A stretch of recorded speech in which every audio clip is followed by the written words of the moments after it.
Picture this. You open your banking app. Your savings account has grown by $12 this month. 12. Now stop, because somewhere across town inside the same bank, a fund manager just made $12,000 using your deposited money. You didn't know that was happening. Nobody told you. And the most unsettling part, it's completely legal. It's just business. Here's what they taught us. Save money. Stay disciplined. Build a cushion. But here's the part they didn't teach you: saving money in a low-interest account. While inflation runs at 3% to 6% means your money is losing value while you sleep. Every single night without your permission. This isn't a conspiracy. It's just a reality most people never examine closely.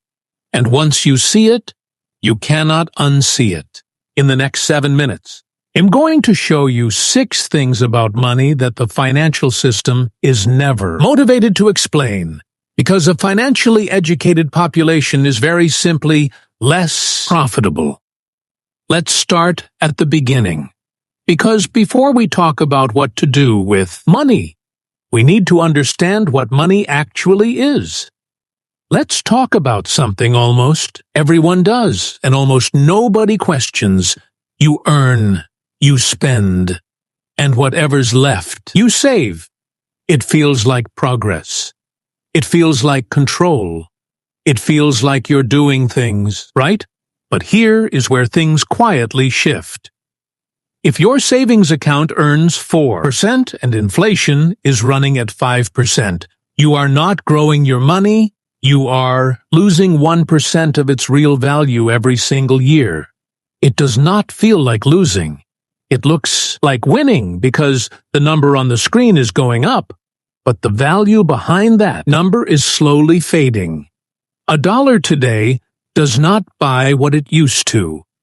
And if money is only sitting still, it will continue to lose ground. Saving is not wrong, but saving alone is incomplete. An emergency fund is non-negotiable 3 to 6 months of expenses, liquid accessible. That is your safety net. But beyond that cushion, every dollar sitting still is a dollar losing ground. It's a tool that rusts if you leave it in the drawer. Most people treat money like it's a solid, stable thing, but money is not a thing. Money is an agreement. Every dollar in your wallet is just a piece of paper backed by a government's promise. Not gold, just belief. And here's why that matters. Governments can and do print more of it. Between 1971 and today, the U.S. dollar has lost over 90% of its purchasing power. 90% if your grandfather put 100 under a mattress in 1971. That money today would only buy about 10 worth of goods. Same bills, same numbers, completely different reality. Once you see this, you stop treating money like a destination and start treating it like what it actually is. A tool that works for you, but only if you put it to work. The people who understand this make decisions that look completely different from everyone else. The moment your money enters that account, it stops being yours in the way you think. Legally, you've lent it to the bank.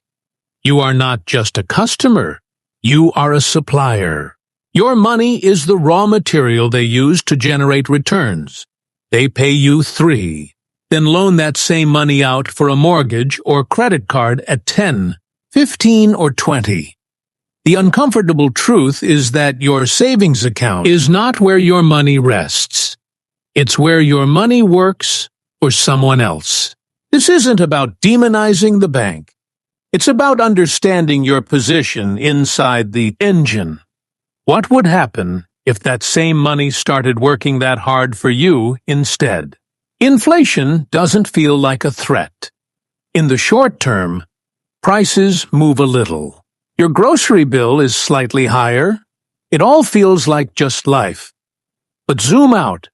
If you save $5,000 at age 25 and leave it in a standard account 30 years later, You might have 9,000. Sounds great, right? Except with 3 inflation, that 9,000 or $3 will only buy what 37,000 buys today. You didn't grow your money. You quietly lost 30 of your wealth while watching the numbers go up. There is no alert, no warning, just a future that's slightly smaller than it could have been. This is the opportunity cost of waiting. Every year you delay is a year of compounding you can never recover, and compounding does not rewind. So what is the job of your money? Step 1, protection. Your emergency fund, safe, liquid, untouched. This money is not here to grow. It is here to protect your peace of mind. Step 2, growth. Every dollar above that baseline must be deployed. For most, the simplest way is broad market index funds like the S&P 500. Historically, it has returned 8% to 10% annually. The math, $300 a month. In an index fund starting at age 25 could grow to $1 million by age 65. The savings account version, roughly $200,000. Same effort, same discipline, $800,000.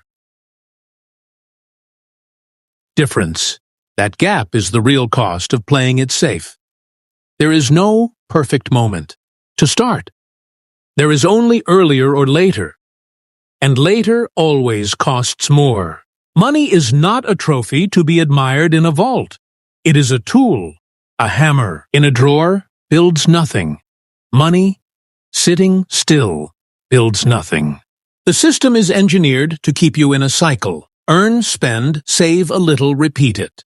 Feels responsible, but it is a treadmill. The shift is not extreme. You do not have to stop enjoying life. You just have to stop holding money and start directing it. Doing nothing is still a decision. And over time, it is one of the most expensive ones you can make. So let me ask you, and I genuinely want to know, right now, is your money sitting? Or is it working? And if it is sitting, how much is that decision quietly costing you? Drop your thoughts in the comments. I read every single one.